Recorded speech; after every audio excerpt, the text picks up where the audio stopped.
भक्तों राम राम, राधेश्याम। भक्ति भावित रेणु रस्तोगी चैनल में मैं आपका स्वागत करती हूँ।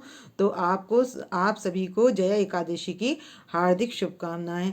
तो आज की वीडियो यही रहने वाली है कि जया एकादशी कब है। तो जया एकादशी है 1 फरवरी की, शुक्ल पक्ष की एकादशी का नाम, माघ मास की शुक्ल पक्ष की एकादशी का नाम है जया एकादशी। तो जया एकादशी की हमने पहले करना क्या है, सबसे पहले हमने पीला आसन बिछा लेना है। तो माघ मास में होती है तिल और पीले पुष्पों से विष्णु भगवान जी का पूजन या नारायण भगवान जी का पूजन। तो इनका हम पूजन कर लेंगे। नारायण भगवान और लक्ष्मी जी को हमने पधार लिया है यहाँ। और ये सबको हमने पीला पीला आसन बिछाकर इन सबको पधार लिया है। और अब हम कर देंगे गणेश जी को विराजमान। तो भक्तों, हमने कलश की स्थापना कर ली है। मैंने सतिया बनाकर इसमें गले तक ले लिया है जल, और गंगा जल मिलाकर जल ले लिया है। और एक सुपारी, लौंग का जोड़ा और इलायची डालकर मैंने कलश की स्थापना कर ली है। तो ये मंदिर में है और ये मेरे बराबर में उसके मैंने चौकी बिछा रखी है। तो मैंने कलश की स्थापना यहाँ पर कर रखी है।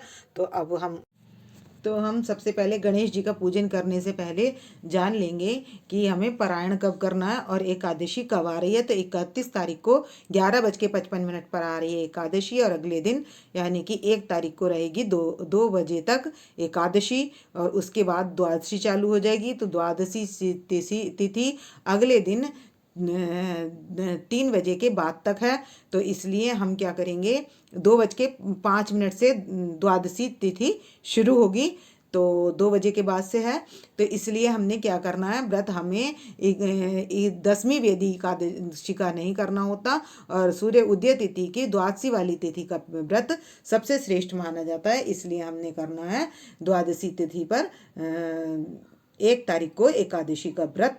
और व्रत का पारायण का समय हमारा, क्योंकि 2:05 से रात को एकादशी 1 तारीख को 2 बजे ख़त्म हो जाएगी। तो उसके बाद 5-6 घंटे हरिवासर लगेगा। और उसके बाद हम कर लेंगे पारायण का टाइम हमारा सुबह 7:15 से 10:30 बजे तक का रहेगा। तो हम उस समय हम कर लेंगे पारायण।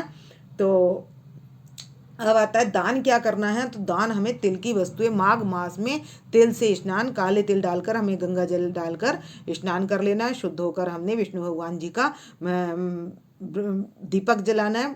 अखंड मतलब दिया एकादशी से जलाएंगे द्वादशी के दिन तक, तो हमें वो दिया जलाना है।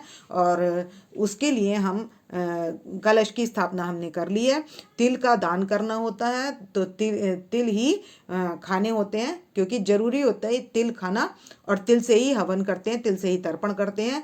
तो ये सारी क्रियाएं होती हैं और हवन हम ओम नमो भगवते वासुदेवाय की आहुति देकर, ओम नमो भगवते वासुदेवाय स्वाहा, इस तरीके की हम आहुति दे सकते हैं। 11 या 21 वो आपका भाव है, जितने भी दें। और विष्णु भगवान का करा जाता है तुलसी दल से पूजन। तो अब हम करेंगे गणेश जी का पूजन। तो मैंने गणेश जी को पधार लिया है तिल का आसन देकर। और यहाँ पर हम उनको लगा देंगे सबको गंगा जल का छींटा। या तो हम गंगा जल का छींटा कुशा से लगाएंगे, या फिर हम फूल से लगा देंगे गंगा जल का छींटा। तो मैंने सबको पवित्र कर लिया है गंगा जल का छींटा लगाकर। और अब हम इनको पहना देंगे वस्त्र। तो मैं सबसे पहले विष्णु भगवान जी को जनेऊ, सफ़ेद पीला जनेऊ पहनाऊंगी, और गणेश जी को सफ़ेद जनेऊ धारण कराएंगे। तो हमने गणेश जी को करा लेना ये जनेऊ धारण। तो मैंने गणेश जी को जनेऊ धारण करा लिया है। और इधर विष्णु भगवान जी को हम पीला जनेऊ धारण करा देंगे। तो अब मैंने विष्णु भगवान जी को पीला जनेऊ धारण करा दिया है। तो इस तरीके से हमने विष्णु भगवान जी को और गणेश जी को जनेऊ धारण करा दिया है। अब हम इसके बाद हम लगाएंगे, वस्त्र पहनाएंगे। तो मैंने गणेश जी को वस्त्र पहना दिए यहाँ पर। और इसी तरीके से मैं सबको वस्त्र पहना दूंगी। विष्णु भगवान जी को लाल और पीला, कलावा जैसे में 2 कलर होते हैं। तो ये पीला कलर जिधर हो उधर विष्णु भगवान जी को, और एक साथ हम वस्त्र पहना देंगे लक्ष्मी जी को और विष्णु भगवान जी को। तो यहाँ पर हम विष्णु भगवान जी को, लक्ष्मी जी को वस्त्र पहना देंगे। ये यहाँ पर मैंने विष्णु भगवान जी को और लक्ष्मी जी को वस्त्र धारण करा दिए हैं। तो इनको हमने वस्त्र धारण करा। तो एक सिरा कलावे का मैंने लक्ष्मी जी की तरफ और विष्णु जी की तरफ पीला, इस तरीके से मैंने इनको करा दिए, वस्त्र अर्पण कर दिए मैंने। तो अब हम लड्डू गोपाल जी को पीले वस्त्र अर्पित कर देंगे, पीले ही वस्त्र, और राधा रानी को लाल वस्त्र अर्पित कर देंगे और लड्डू गोपाल जी को पीले वस्त्र अर्पित कर देंगे। और हमारी गाय माता हैं तो इनको भी हम वस्त्र अर्पित कर देंगे। गणेश जी को हमने वस्त्र अर्पित कर दिए, तो हमने सबको वस्त्र पहना दिए। अब लगा देंगे तिलक। तो हम गणेश जी के लगाएंगे रोली का तिलक। तो मैंने गणेश जी के लगा लेना यहाँ पर तिलक, और राधा रानी के लगा देंगे तिलक, और लगा देंगे गौ माता के तिलक। और विष्णु भगवान जी के हम लगाएंगे पीला। तो क्या होता है कि जब ये बसंत पंचमी आती है, तब से क्या होती है, ब्रज में होली शुरू हो जाती है। तो 40 दिन की होली शुरू होती है, तब से पीले पुष्प और पीले। तो इस तरीके से हम विष्णु भगवान जी के चंदन से टीका लगा देंगे।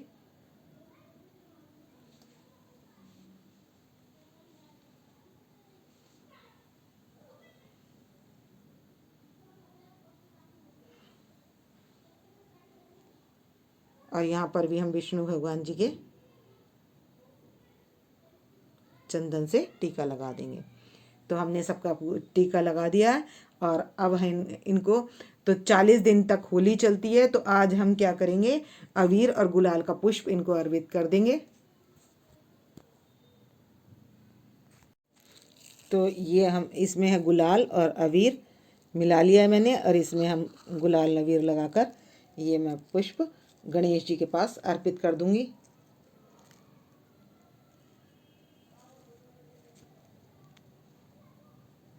और ये जो माला है तुलसी की माला, ये मैं छोटे लड्डू गोपाल जी को और इनको पहना दूंगी। तो ये हमने छोटे लड्डू गोपाल जी को पहना दिए तुलसी की माला, और ये पहना देंगे हम तुलसी की माला। तो आप भी अपने लड्डू गोपाल जी को तुलसी की माला धारण करा सकते हैं। तो पहले मैं इनको माला पहना दूंगी।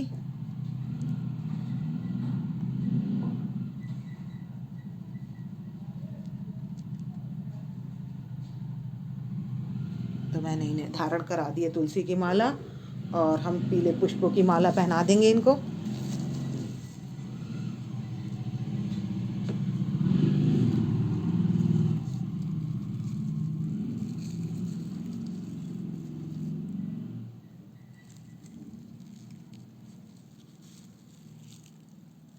तो मैंने इनको पीले पुष्पों की माला धारण करा दी है।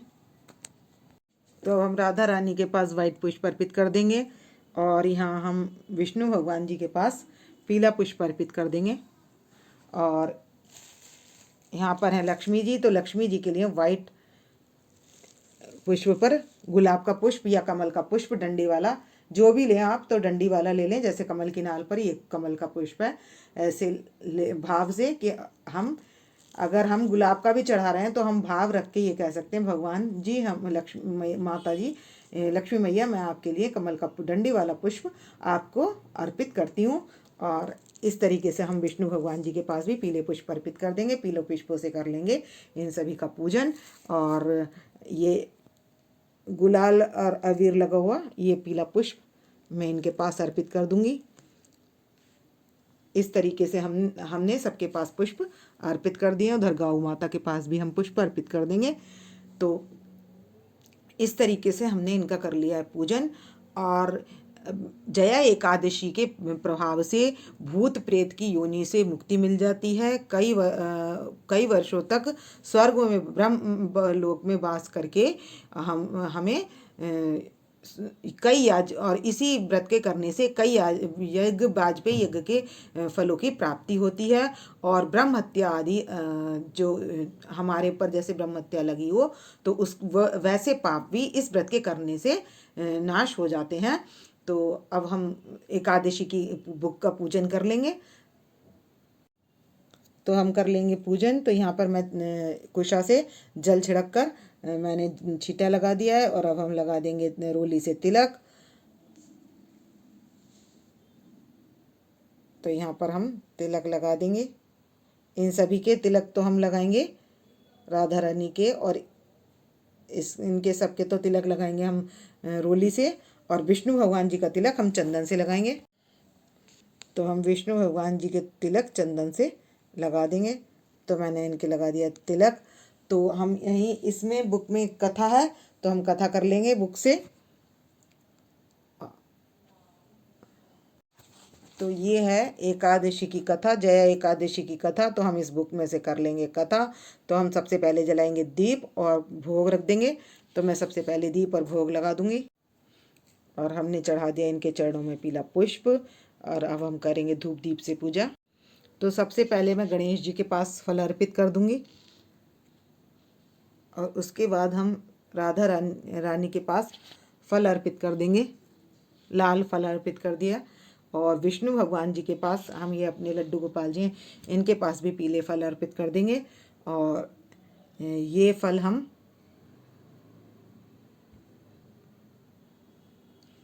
यहाँ पर विष्णु भगवान जी के पास पीला फल अर्पित कर देंगे। और ये हम अपने यहाँ विष्णु भगवान जी के पास और लक्ष्मी माता के पास ये लाल फल अर्पित कर देंगे। और गौ माता के पास भी हम पीले फल अर्पित कर देंगे। इस तरीके से हम इनको लगा देंगे भोग।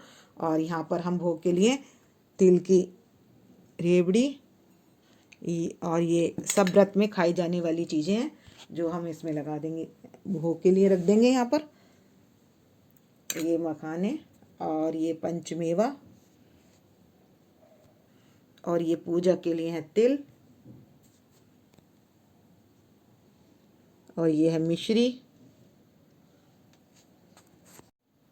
तो जिधर सीधे हाथ पर हमने कलश रखा है उसी के बराबर में एक जला लेंगे अखंड दीप और एक जला लेंगे पूजा का दीप।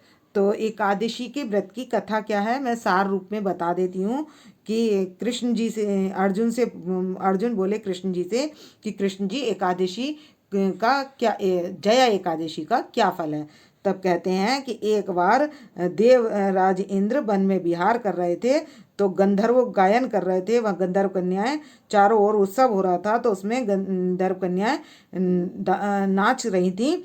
तो पुष्पति गंधर्व कन्या ने माल्यवान गंधर्व को देखकर मोहित हो गई और उन्होंने उनका जो गायन था वो बिगड़ गया। इसी कारण उन्होंने सबने कहा कि हम तुमने अपराध किया है, तो अब हम तुम्हें शाप दे देंगे। तो माल्यवान और जो था वो क्या और जो संगीत गा रही थी पुष्पवती, वो दोनों क्या हो गए, उन दोनों को कह दिया कि तुम राक्षस योनि को प्राप्त हो जाओ। तो राक्षस योनि को प्राप्त हो गए और कष्ट भोगने के बाद एक दिन उन्होंने ना तो भोजन किया, माघ मास का दिन आ गया था और उन्होंने ना भोजन किया था और ना उन्होंने कुछ खाया था। उस दिन थी जया एकादशी। जया एकादशी के व्रत के प्रभाव से शाम को सूर्य नारायण अस्त हो गए, तो ठंड लगने लगी उनको। और उसके बाद उनकी जो है सुबह तक उनका प्राणांत हो गया।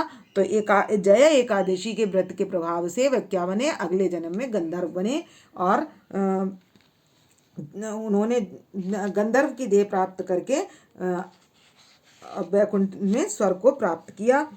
तो इस व्रत से पिशाच योनि भी छूट जाती है। और जो विष्णु भगवान जी की और शंकर जी की इस दिन पूजा करते हैं उनको विशेष पुण्य की प्राप्ति होती है। तो एकादशी जो है ये कुयोनि से मुक्ति दिलाने वाली है। और जो एकादशी का व्रत कर लेता है उसने मानो यज्ञ तप दान सब कुछ कर लिए, ऐसा इसमें कहा जाता है। और सहस्त्रों तक स्वर्ग का वास करता है। तो मैंने सार रूप में ये कथा आपके साथ शेयर कर ली है। और अब जो मैंने यहाँ पर हाथ में पुष्प लिया था और ये लिए थे संकल्प के पैसे, तो ये मैं जो हूँ यहाँ गणेश जी या विष्णु भगवान जी के पास हम अर्पित कर सकते हैं। और ये हमने जब कथा करेंगे तो हम ये क्या करेंगे, ब्राह्मण को दे देंगे। जो हम दान करेंगे उसके साथ ये पैसे उसको दे देंगे। तो होता क्या है, दसवीं के दिन ही हम जो है शाम को भोजन नहीं करते हैं। उस नियम लिया जाता है कि हम एकादशी करेंगे, यानी कि हम 31 तारीख को नियम लेंगे और 1 तारीख को एकादशी का व्रत करेंगे और पारायण 2 तारीख को करेंगे।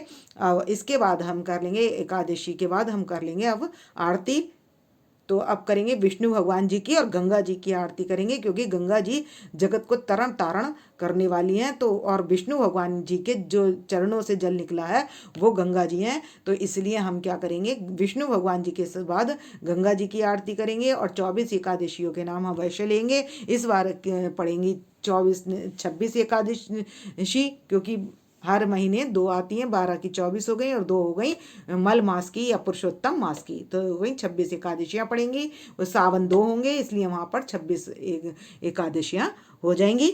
तो अब हम कर लेंगे विष्णु भगवान जी की आरती और गंगे, तो हम कर लेंगे आरती। बांके बिहारी तेरी आरती गाऊं, हे गिरधर तेरी आरती गाऊं, आरती गाऊं प्यारे तुमको मनाऊं, हरि चरणों में शीश झुकाऊं, मैं बांके बिहारी तेरी आरती गाऊं। अब कर लेंगे गंगा जी की आरती। ओम जय गंगे माता मैया जय गंगे माता, जो नर तुमको ध्याता सो नर तर जाता। ओम जय गंगे माता, एक ही बार जो तेरी शरणागति आता, मैं शरणागति आता, यम की त्रास मिटा कर परम गति पाता। ओम जय गंगे माता। तो इस तरीके से हम कर लेंगे गंगा जी की आरती। और इसके तो हम आरती कर चुके हैं और अब घंटी बजा देंगे। आरती हमने कर ली है, उसके बाद हम इसको जोत कर देंगे ठंडा। तो मैं जल को शंख के जल से जोत को ठंडा कर दूंगी और फिर सब देवताओं को दे देंगे। और ये धूप दीप हम ले लेंगे और इसके बाद कर लेंगे हम क्षमा प्रार्थना। तो करेंगे कर्पूरी गौरम करुणावतारम संसारी सारम भुजगेंद्रहारम सदा वसंतम हृदयारविंदे भवम भवामी सहितम नमामि। तो हाथ जोड़कर हमने गौरम की मतलब ये क्षमा प्रार्थना कर ली है, क्योंकि हमसे कोई ना कोई त्रुटि हो ही जाती है। तो इसलिए हमें जो भी करें तो हम अपने भगवान से क्या करें, क्षमा प्रार्थना अवश्य कर लें। और तो भक्तों, मैंने कथा सार रूप में सुनाई है, पूरी कथा नहीं सुनाई है, तो आप बुक में से कथा अवश्य पढ़ लें। आपको यदि मेरी वीडियो पसंद आए तो प्लीज़ लाइक करें, सब्सक्राइब करें और शेयर करना ना भूलें। भक्तों राम राम, राधे श्याम।